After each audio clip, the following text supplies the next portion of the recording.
Welcome back to round 3 of Tuesday Night Modern. We've got a burn mirror, folks. This match has a lot of different, little bit of a different pacing than the last one. Hopefully. With any luck. With any luck. Vastly different pacing. I'm excited for it. I hope you guys are excited for it. Despite being two decks that are very linear, there is a lot of interaction, a lot of choices to be made in these burn matchups. So they're very interesting because you can kill each other in response to like being killed or whatever. Hold on just a second. Our spider monkey is telling us how he feels. Oh no, this is just a diary entry, sorry. Oh. Dear diary. Dear diary. This is how I feel today. Today, the burn matchup on camera made me feel warm and squishy inside. Squishy? I don't think I've ever felt squishy inside. No? Guess I mean, what? I am squishy inside. You are squishy inside. Here, let me take this sword and show you. He doesn't have a sword, ladies and gentlemen. He's just pretending like he is. He's a pretender. Anyway, so like the cards interact really interesting. Like Skullcrack and Lightning Helix interact with each other. Like if somebody helixes you and you crack them back, right? You know like you get ahead in these very bizarre and minor ways. Absolutely, and that it creates some very interesting lines. The fact of the matter is, we're probably only going to get one good game. If we play 3 games, I think we're going to get one good one. Mark Lars mulliganing to 5 here. That's so not the chances of this game being like a superior game of Magic is pretty small. I agree. But given, the fact that we're going to play a 3-game match, we're going to go to sideboarding after this. Yeah. That's going to be a big deal. A big deal. Yeah, I don't think this one's going to be very good. Going down to 5 is pretty bad in the burn mirror, where every card represents X damage, and you just get 2 less of them. Alright, starts out with a shock and a lava spike. Swift Spear in for 1. 17 for all.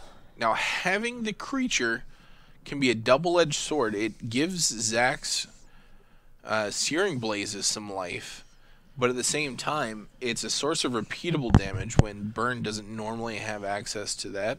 Right. Mark's got a small advantage here with the Swifter 73, thank you for the follow. Oh man, and a Goblin Guy. Inspiring Vantage.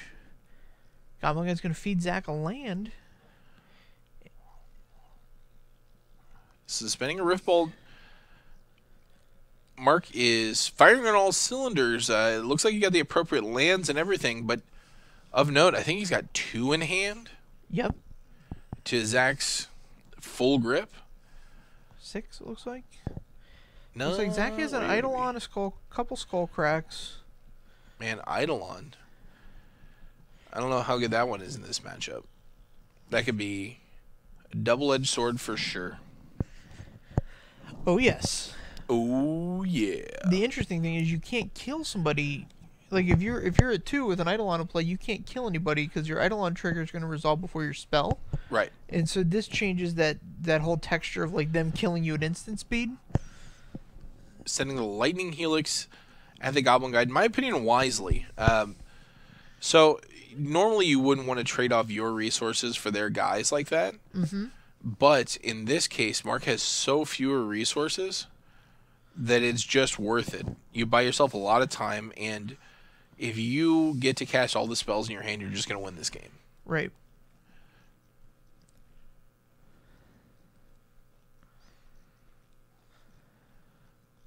And now the Eidolon comes down. Mark's gonna respond. Did he respond with the last card in his hand? Apparently not.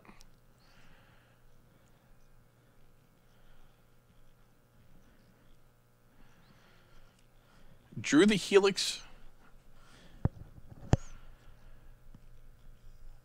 Up to 11. Man, he drew another Eidolon. Suspend Riftbolt. Oh no, that was the Riftbolt, sorry. Now his hand is Boros Charm, double Skullcrack. Yep, which is one less than Mark's life total. So this Riftbolt makes it the game. If he draws a land, he's definitely going to unleash this Boros Charm at the end of turn. I would think so, yeah.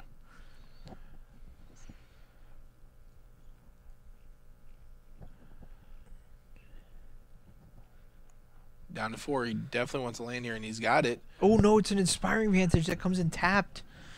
So Mark's going to have a whole other turn cycle. He didn't play anything at end of turn there. That's bad. The reason he didn't play anything was that it's Skullcrack. So if he Skullcracks, it opens up Zach's Lava Spikes. Lightning Helixes. Lightning Helixes, I'm sorry.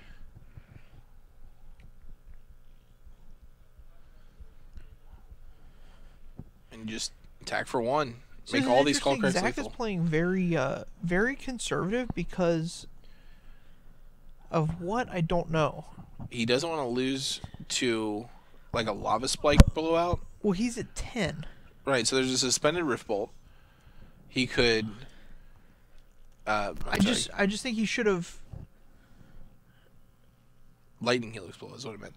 So he can shoot him here for 3, and if he had the Lightning Helix on that turn in response to the Skullcrack, then he gets to untap and fire off another couple of burn spells. He has 2 cards in hand. So now he could definitely do it because he has the Skullcrack in response to any Lightning Helixes. He could Skullcrack and respond with the Skullcrack. Yeah, absolutely. I just wouldn't have Swiftspeared there. I would have just ended the game. Because if I Skullcrack, Mark only has 3 mana. Lightning Helix is in response. I Skullcrack him in response, so he's not going to gain any life. Yeah. So he's going to take 6 and die. And just die. Right, because he's only at 4. You just did. Yeah, I mean, you could Skullcrack him, and then he doesn't respond. And then he's just dead either way. So yeah, I mean, I guess you can kill him that way.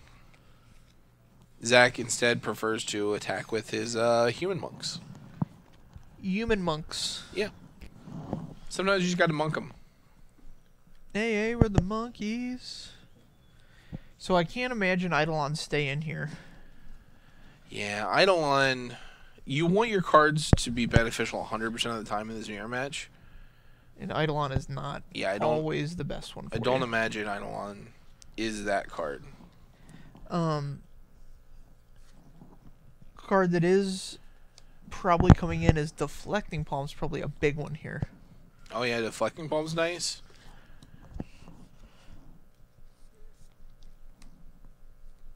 I believe Mark has the Shrines in his deck. Oh yeah? And if Zach has that read, there might be an artifact removal spell in our future. Shattering Spree or something of that nature? Yeah, I'm sure he would want it to be like a Destructive Revelry, but I don't think he's playing any green sources. So, don't know how that's going to work out, but I guess we'll see here shortly.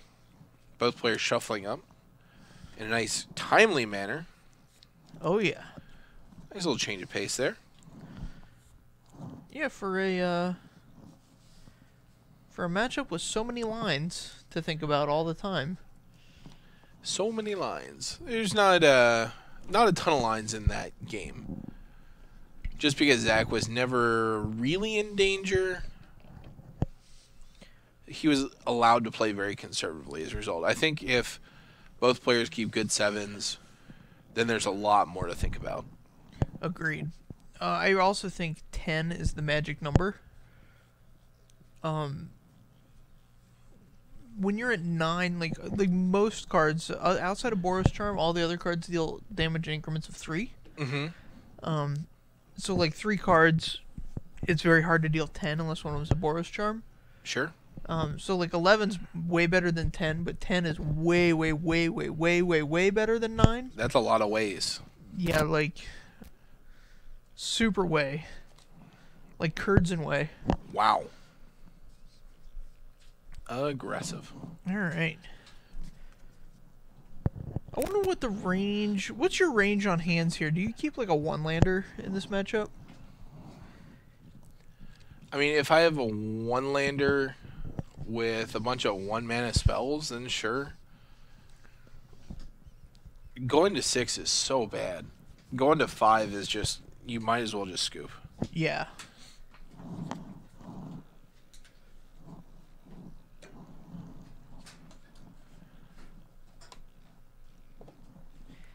Yeah, I agree. I mean, I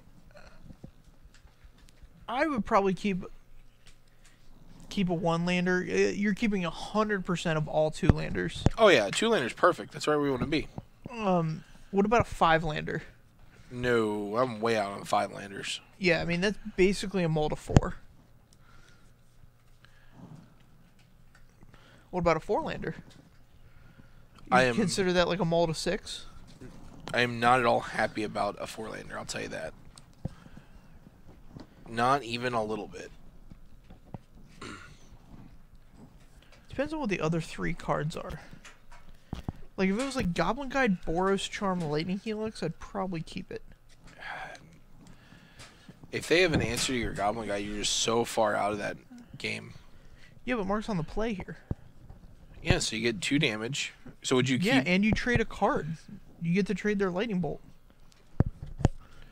I guess, man. I'm not happy about it, though. Yeah, I'm not happy about a lot of things in life, but... I guess I'm used to making do. Ridiculous. You make hay while the sun shines. Isn't that what they say? I don't think anybody has ever said that. You're the first person. No, that's actually a thing. Oh, really? Yeah. Wow. Fascinating. It just doesn't... Wow, double Goblin Guy. It doesn't have any relevance here. Is this a core Firewalker?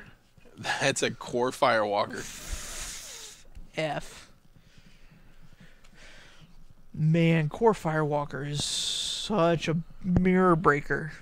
Like, that is the ultimate sideboard card. It is so hard for a red deck to win through that card. Like, you just jam it here. Like... What?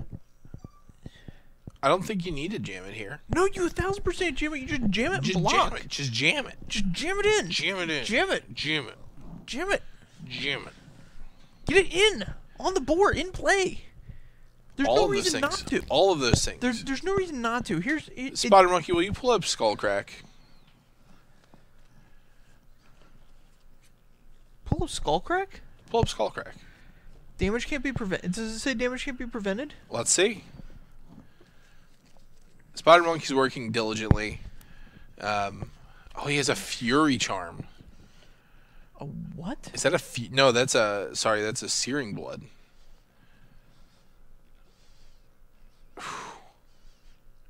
Not attacking with Goblin Guides. Well, he's going to block this Swift Spear. Yeah, might as well at this point. He's got a little bit of a life lead. He's got this Shrine up. Well, Shrine's interesting because it is a colorless source of damage. So that's a unique thing. Very unique. So here's a Searing Blood.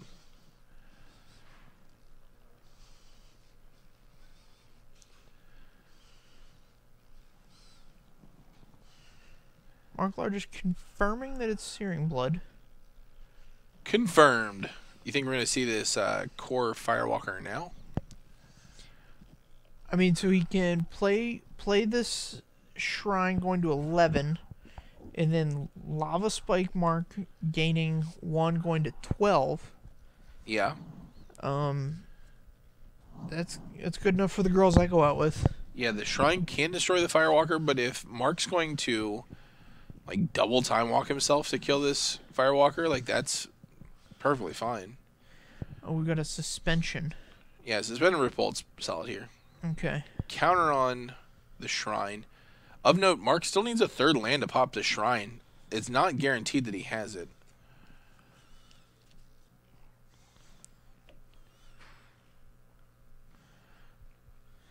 Do you just block here?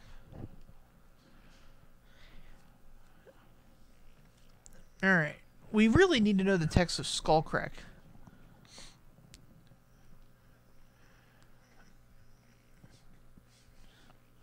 Man.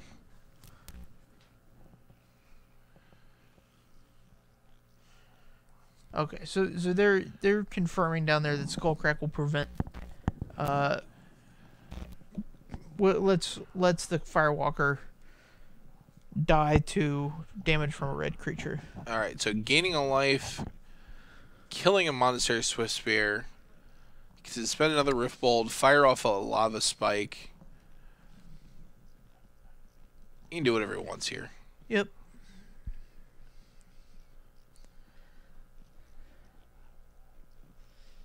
Might as well just... I don't know if you want to attack here or what, but... I guess you can just sit back. Yeah. Mark is at 17, and this shrine does have 3 counters on it, so at some point, that's going to be enough, but we'll see. Yeah. We will see.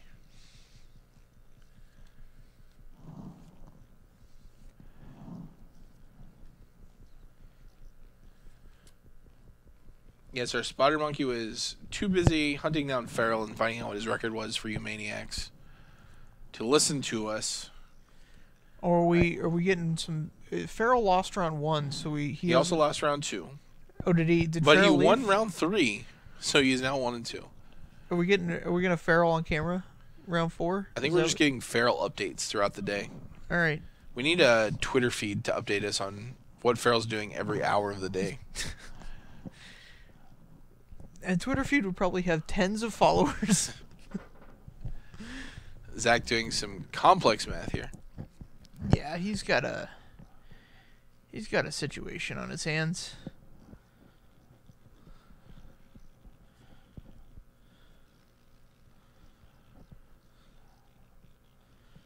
All right. So Zach at 13. Mark going down to 9. Interesting use of mana. I agree with attacking there because you're not going to block with a Firewalker. You've already admitted as much. Right. You've got these Skull Cracks. I might have held the Swift Spear back just so I could use all of my mana. But that's neither here nor there. So Riftbolt's going to take down the final Goblin Guide. Drew a Lightning Helix as well. That's going to gain so much life. Unless Mark has the Skull Crack. 3, 4, 5, 6, 7, 8. So this is 4. Put Mark at 5. Yeah. And then you just pass. You don't need to do anything on your turn. Yeah, this core Firewalker, I mean, you're seeing how good it is here. We'll respond Lightning Helix in response to this. Yeah, you just can't. You can't.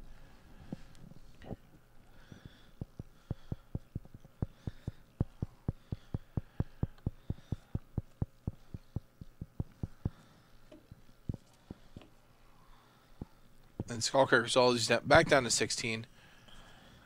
Draws a bolt, not a third land. Yeah, that's not enough. Not gonna cut it. Yeah, that core Firewalker is just the best. Yeah, Firewalker's good. You do have outs. It's not the end of the world, and if you drew a third land earlier, that's a very different game. But as it was, Zach walks away with an easy one. We'll be back here in a little bit for round 4. I don't know if we're going to have Feral on, but we will find out. And we'll bring you the best possible match. How about that? On Top Deck Productions. On Top Deck Productions. Thanks so much, guys.